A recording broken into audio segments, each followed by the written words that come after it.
Hey everybody, hope you've had a good weekend. I'm still trying to get stuff posted when I have time. Today we're working on my old GOAT 97 Dodge Ram extended cab 5.9 12-valve Cummins.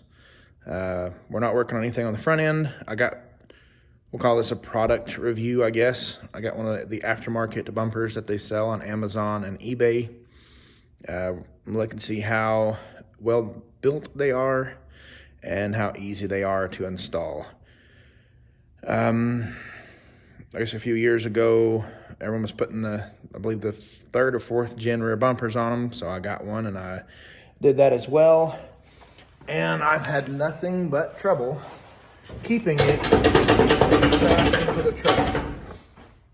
Underneath plastic cap, I just put some nuts and bolts down and under it. I didn't use lock nuts or anything like that, so I'm sure that's why. But there was at one point it actually fell off and I drug it.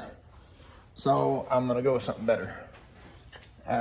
Plus these plastic caps are just junk. So I'm gonna get this one off of here and then I'll drop the tailgate, show you the new bumper. We'll open the hardware kits, make sure everything's there, and then start the install. Okay, I've got the old bumper off. I would wash it, but it's still winter time. It'll just get dirty again. I need to clean up my trailer plug wiring, but I'll do that once I get the bumper on. Now I can mount my airbag valves, clean all that up a little bit. I'm gonna cut this stupid thing off while I've got full access to it. And of course, you want to make sure all your brackets are straight before you go trying to mount anything on it. If it's a vehicle you're not familiar with, know what you're working with before you try and put aftermarket parts on. And this is the one that I got. I ordered the blue shackles separately. They were, I think, like 16 bucks for the pair. Pod lights. I'm going to take this screen off, pull these lights out, and put in orange sequential turning signal markers in these, so it's a little different than what everybody else will have. As far as build, it's pretty heavy, feels pretty solid. The coating on it seems really nice. Overall, for the roughly 600 bucks that they charge you for it, I'd say it's worth it. It does come with the holes and plugs if you have a newer truck that has your backup sensors on it or your proximity sensors. But overall, yeah, I'd say it's a pretty nice bumper. So I'll open up the hardware boxes and see what all this entails. Probably get out the blue thread locker and make sure that it stays on after I put it on.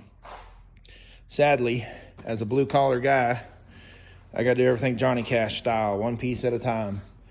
Once I get this done, I'm probably gonna get the bed lined.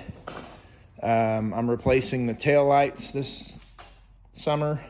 I got a dent that I put in it to pull out. I'm gonna redo a full paint job.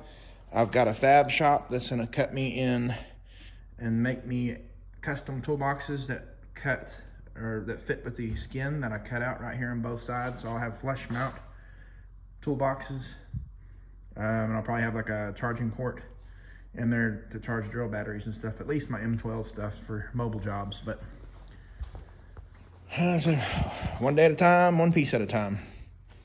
Let's move on to the next step.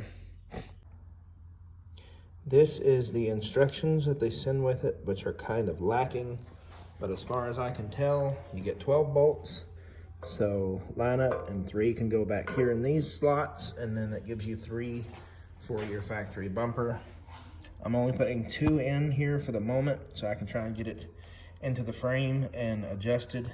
And then once I have these 2 tight, I'll put the 3rd one in. Get everything cinched down with some blue thread locker. It shouldn't go anywhere unless I want it to. Okay, so a few corrections. These brackets have nothing to do with mounting it to this year model of vehicle. It will mount directly to the frame. I put 2 bolts on each side. Bolt, flat washer, lock washer, nut. So 2 bolts on that side, 2 bolts on that side, and it's solid.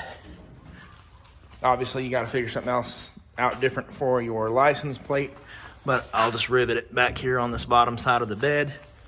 The license plate will be there, and then you'll also have to do something different for a tag light, which I'll fix as well.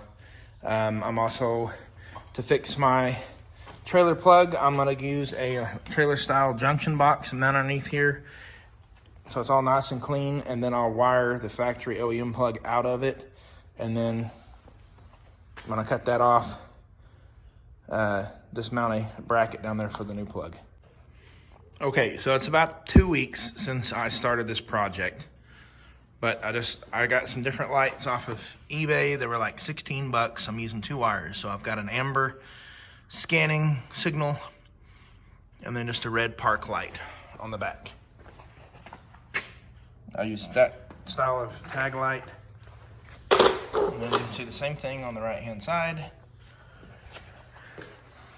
And then those 2 I hooked up to the reverse lights, so when I'm hooking up to trailers, I've got plenty of light to see what I'm doing. So overall, a little customization, some rivets, a little bit of diamond tread, and I have a somewhat unique rear bumper. Overall quality was good. Install was really easy. I do recommend this product.